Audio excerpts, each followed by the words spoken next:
Voltamos com o programa Questão de Ordem. Hoje estamos falando sobre o movimento dos professores das universidades federais. Estou aqui com dois representantes do ADUF Sindicato, o Sindicato dos Docentes da Universidade, o presidente, que é o professor Marcelino Pequeno, e a diretora, que foi presidente também, a professora Mirtes Amorim.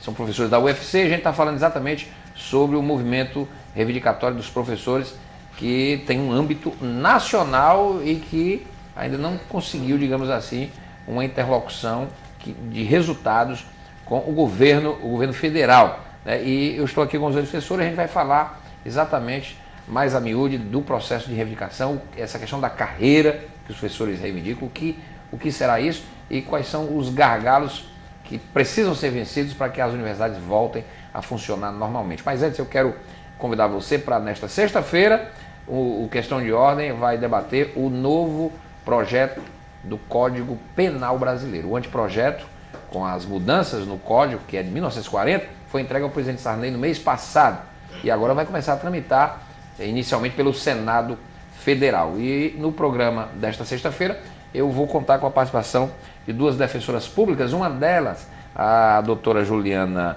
Baloc, de São Paulo. Ela integrou a comissão especial de juristas que entregou ao presidente Sarney o anteprojeto do novo Código Penal, as mudanças, não é, pontos polêmicos, tabus que estão sendo tocados no projeto, inclusive a questão do aborto, que está gerando muita polêmica. Amanhã, nesta sexta-feira, aqui no Questão de Ordem. Professor Marcelino e professora Mirtes, eu deixei uma pergunta no ar sobre essa questão da carreira. Certo. Mas eu queria, antes da carreira, explicar o seguinte. Toda greve causa traumas. Claro. É normal. Eu fui estudante da UFC, eu acho que no meu período eu não tive nenhuma greve. Olha aí. Foi coisa boa, meu período lá na comunicação. Mas, aí a gente vê relatos de prejuízo de alunos que estavam para concluir. Eu tenho um amigo meu que é professor e ele disse que estava faltando 3 aulas para encerrar o semestre.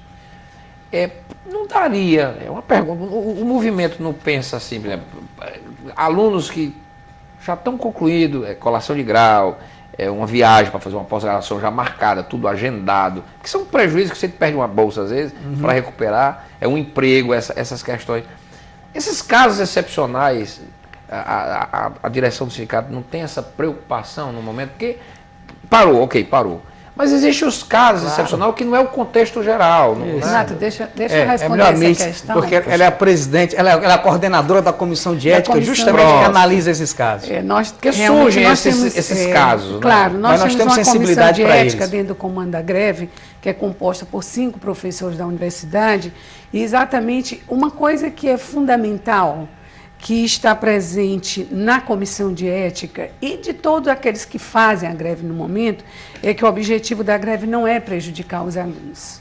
A gente sabe que a greve traz um prejuízo e a gente tenta diminuir o prejuízo, sobretudo quando esse prejuízo vai diretamente em cima de uma situação particular de um aluno. Por exemplo, você citou o aluno que tem uma pós-graduação e que está engatilhado para ele terminar com passagem comprada. Ele tem um concurso que ele passou e que ele precisa assumir no outro lugar.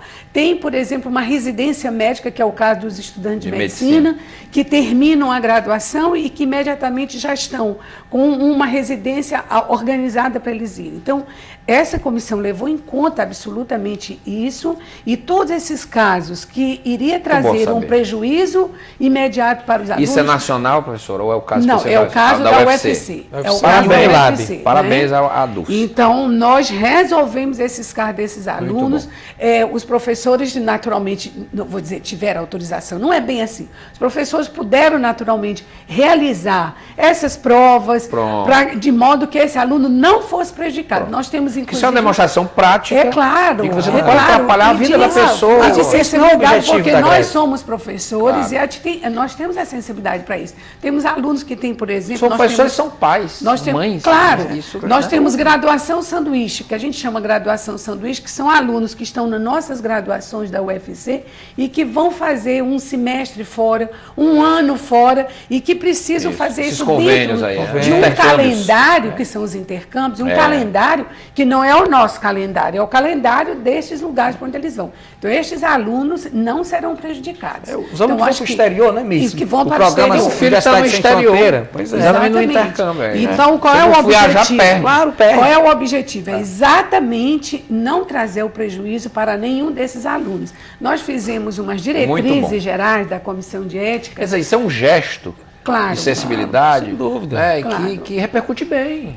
Claro, porque nós estamos numa greve, a greve não é contra os alunos. Nós estamos utilizando este instrumento extremo, porque o nosso objetivo é resolver as reivindicações são legítimas, o mais rápido. Esses problemas focados podem ser resolvidos. Não, tem que ser resolvido. Então, esses são problemas casos estão sendo resolvidos. Nos dedos, sem dúvida. E diga-se também que a CEP, que é o Conselho de Ensino e Pesquisa da Universidade, tirou uma resolução agora, esta semana, estabelecendo que aqueles alunos que estiverem, por exemplo, faltaram 3, 4 aulas para completar e para terminar as suas disciplinas, eles não serão prejudicados.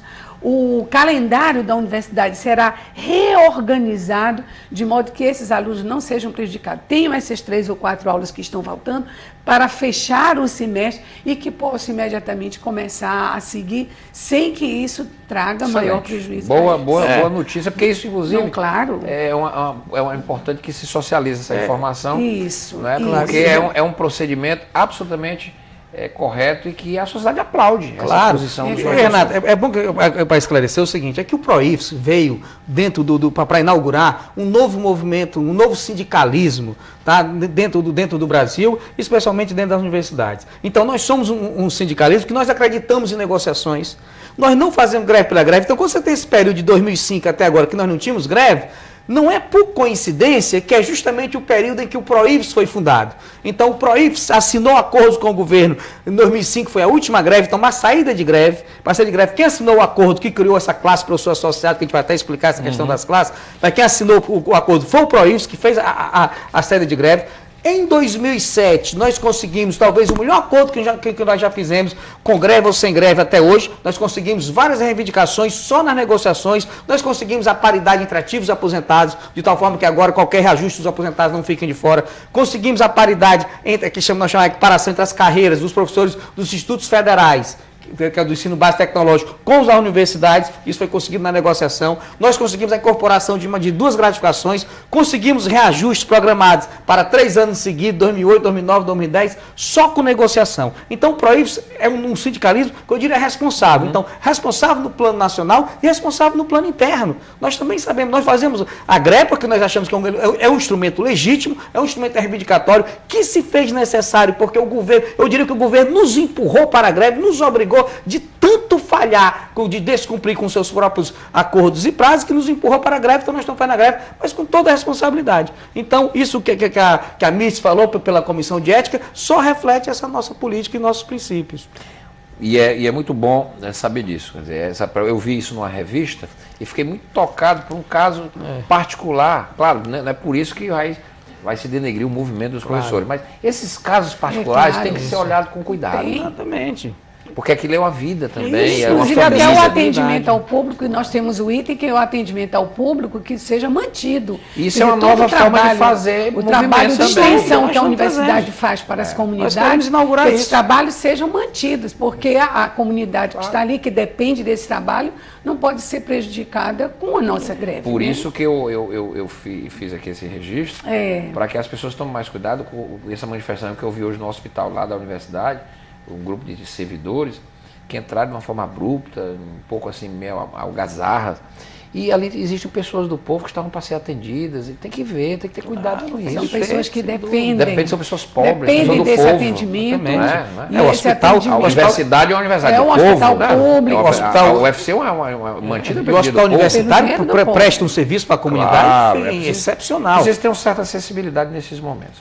Mas, professor Marcelinho, professor Amito, essa já da carreira, como é que é isso? Eu li aí que é o professor adjunto, o professor... Claro. Aí isso acaba, como é que é isso? Posso explicar. É o seguinte, nossa carreira hoje, claro, exatamente, você entra para ser professor universitário, para o concurso, entra como professor universitário, claro, e você tem todo o seu desenvolvimento dentro da universidade. Então, nossa carreira hoje é dividida em classes. Então, nós temos a primeira classe, que é a classe de professor auxiliar, depois nós temos a classe de professor assistente. Todo mundo entra como professor auxiliar? Não necessariamente, mas a partir da reforma da carreira, sim. Hoje não é assim, mas com a reforma entra todo mundo como auxiliar. Porque hoje depende do título que titulação. Você tem. Exatamente. Se você é mestre, você entra como professor assistente. Se você é doutor, entra como adjunto. Então são as classes auxiliar, assistente, adjunto, não tem nada associado. Auxiliar. Se você tem especialização, auxiliar. É auxiliar. Exatamente. Então vamos lá. Então, auxiliar, aí para professor só tem graduação, assistente para quem é mestre, adjunto para quem é doutor, e nós temos o associado que já fica em cima do adjunto, que é um professor que já é doutor, com mais senioridade, né? já com trabalhos publicados, com orientações, com participação na pós-graduação e assim por diante. E ainda temos a classe do professor titular, que aí é um concurso à parte, é um cargo diferente. Isso quer dizer que você já está, vamos dizer, no topo da carreira, você é uma pessoa que é conhecida não apenas na sua área, mas você já é uma referência, inclusive, acadêmica, né, do país, até internacional. Então, é assim que nós somos divididos. Nós defendemos, nós não temos problema nenhum com essas classes, então a proposta de estruturação da carreira do PROIFES mantém a classe, mantém essas classes, mas só que essas classes elas são divididas em níveis. Então, o que nós defendemos é que cada classe dessas tem 4 níveis. Você pode ser auxiliar 1, 2, 3, 4, e adjunto 1, 2, 3, 4. Então, nós achamos que isso faz com que a carreira fique muito longa, principalmente que você agora, com a mudança, você vai passar a entrar, mesmo que você seja doutor, vai passar a entrar como auxiliar 1. Um doutor, atualmente, ele entraria já como adjunto, já pelo meio da carreira. Com a reforma, ele vai entrar lá no começo, como auxiliar 1. Então, se ele tiver que percorrer toda a carreira e vai de 2 em 2 anos, nós temos 16 níveis para progredir, então isso vai dar uma carreira muito longa. Então, nós estamos defendendo que a carreira não passe de 20 anos e, portanto, ao invés de 4 níveis, talvez 3 fosse o suficiente, de modo que para você encurtar essa carreira. Nós temos muito interesse em encurtar a carreira, principalmente com a reforma da Previdência.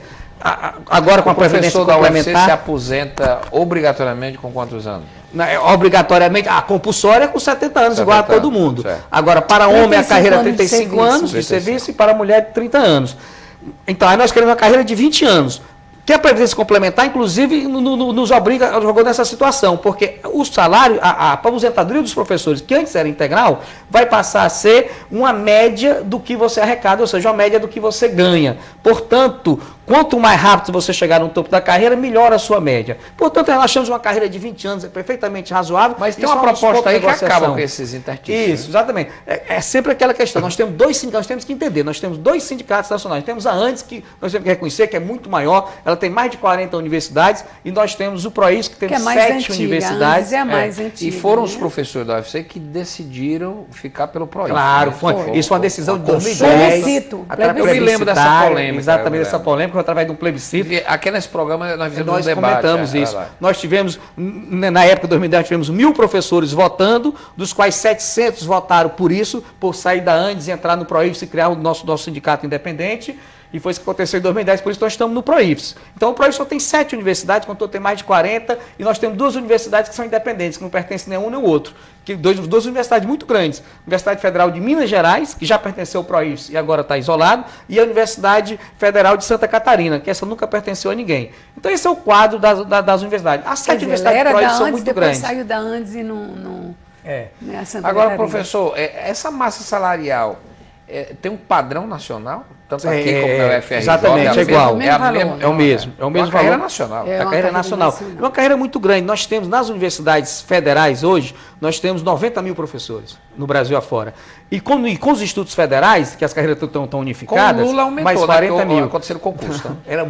Era muito maior. Olha, esse é um dado importante. Nós temos 1.800 professores na Universidade Federal do Ceará. E tínhamos 1.300 antes do Lula. Dos quais 700 entraram nos últimos 5 anos.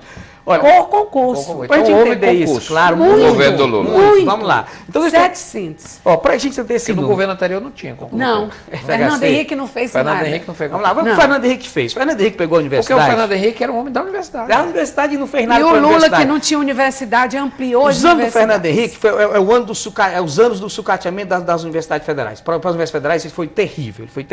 Por exemplo, o Fernando Henrique pegou a universidade, o sistema, com 50 mil professores. Aí os professores se aposentavam e ele não repunha a vaga. Quando ele entregou 8 anos depois, o sistema só tinha 42 mil professores. O Lula pegou com 42 mil professores, hoje tem 90 mil. tá? Recuperou e, é claro, expandiu muito fazer o sistema. Tinha que fechar Claro. E ele expandiu o sistema, fez a interiorização das universidades. Você falou do programa Reúne, realmente houve uma expansão muito grande de matrículas. Então, o sistema federal tinha 400 mil vagas. Hoje nós temos 1 milhão. Após o Reúne. Então, em termos de professores, teve todo esse aumento. Aumentar ainda mais, claro, ainda é muito pouco. Muito mais. Aí a gente pede para o Chile e para a Argentina em número de estudantes. Na universidade, sem dúvida. O Plano Nacional de Educação, o PNE, prevê dobrar o número de alunos. E o Brasil, para aproveitar esse cavalo que está passando aí no BRIC, o Brasil é a quinta potência, nós temos que investir em tecnologia e educação, senão a gente perde esse aí você tocou o ponto do PNE, daí a importância dos 10%, porque para o Brasil, um dos gargalos que o Brasil tem em desenvolvimento... O mercadante é professor universitário, né, da USP. O mercadante, ele já foi... Ele é professor universitário. Ele é ex-presidente da Andes, ele é professor universitário, tanto como o Fernando Haddad também era professor universitário da USP. O Fernando Haddad. Fernando Haddad. Claro. Professor de Sociologia. O mercadante E foi ligado ao sindicato. Nesse tempo era só antes. Ele já foi, não sei se foi exatamente presidente, mas foi diretor da Andes, com certeza. Eu acho que está faltando o envolvimento pessoal do ministro, né, nessas discussões. Ele já fez uma declaração agora, o mercadante, dizendo que acolhia a proposta de fazer equiparação com ciência e tecnologia. Não é isso, Marcelino? Como é isso? Ele acabou de fazer essa declaração. Claro. Como é isso? Isso é o seguinte. Porque tem o Ministério da Ciência e Tecnologia e o Ministério da Educação. Mas vamos lá. Que é a nossa proposta. Qual é a questão? A questão é o seguinte, é que, claro, nós, professores universitários, somos ligados ao Ministério da Educação. Nosso vizinho, o Ministério da Ciência e Tecnologia, tem os institutos de pesquisa. Tem o INPA de matemática no Rio de Janeiro. Sei. Todos de grande excelência. Nós temos o INPA também com a mesma sigla, mais de pesquisa da Amazônia, lá em Manaus. Aí nós temos o INPE de São José. E vários institutos, Brasil afora, institutos de pesquisa altamente qualificados. Esses são mantidos pelo Ministério da Ciência e Tecnologia. E eles têm a carreira de pesquisadores. Então, esses pesquisadores ganham, em média, 30% a mais do que nós, professores universitários, que também somos pesquisadores, igual a ele, também somos responsáveis pelas pesquisas, que nem eles. Ainda temos a tarefa extra de formação de estudantes, e, é claro, e tarefas extensivas também. Que é a tarefa fundamental, então, né? Aí nós reivindicamos que esses dois salários não têm razão, porque que um ganha 30% a mais do que o outro. Então, justo. Aí nós pedimos o Ministério da Educação pode equiparar. Essa é a nossa principal reivindicação, é isso que está por trás da nossa proposta de reestruturação da carreira. É reestruturar a carreira de modo a nos deixar nos mesmos patamares, não com a mesma carreira. Porque aí tem um professor de primeira classe e tecnologia. Claro, exatamente. Eu acho justo. E esse reajuste dá em torno de 30%. Isso é o mesmo trabalho. Se a gente faz isso, dá em torno de 30% o reajuste. E é isso que está sendo reivindicado. Porque eu acho que aí fatalmente vai caminhar para isso e aí escalona o reajuste. Quer dizer, você faz em 2 anos, uma parte nesse ano. 3 anos, eu acho que os professores. Eu sei que o ideal seria chegar. Você vai acabar sendo contratado pelo Ministério do Planejamento para fazer um negócio. Porque o caminho de negociar é isto, né? Quer dizer, claro, nós estamos abertos a propostas desde. Agora, o que era importante, professor, é que o governo sente na mesa com transparência. Ele diz, olha, está aqui os dados. Aí é assim que se negocia. Então vamos fazer o seguinte: vamos dar tanto nesse ano, a repercussão é tanto. É assim que o último acordo que nós fizemos, que foi de 2008, ainda no governo Lula, que vingou para 2008, 2009, 2010, foi um reajuste escalonado nesses moldes. Assinamos este acordo, nosso sindicato, e aí, a partir daí, foi tranquilo, quer dizer, em 2008 recebemos um percentual X. Você pega as previsões do crescimento da economia brasileira. E agora, se o governo... Agora, se o governo acenasse com isso, eu creio que a categoria aceitaria. Né? Dependendo do que vier da proposta. Mas a questão, Renato, que está acontecendo é o seguinte, é que o governo diz que tem uma proposta pronta, agora, essa proposta para fazer, e nós não conhecemos. Agora, é uma pergunta que... para encerrar esse movimento, o caminho é essa negociação e tal. Mas aí a pergunta é, se são 2 sindicatos, pode acontecer que uma parte das universidades volte e outra não. Olha, isso aconteceu no passado. Mas essa mesa é conjunta, né? A mesa é conjunta, senta os dois, mas pode acontecer, a mesa é conjunta, senta os dois. Mas as universidades têm autonomia para decidir. Tem autonomia, mais ainda, pode ser que um sindicato resolva assinar o acordo e o outro não. E o outro não. Mas o acordo será assinado e vai valer para todos os professores. Sim. Agora, quem vai acabar decidindo, é o que eu digo, assim como para entrar na greve, apesar de vir a indicação nacional, é cada universidade que decide entrar.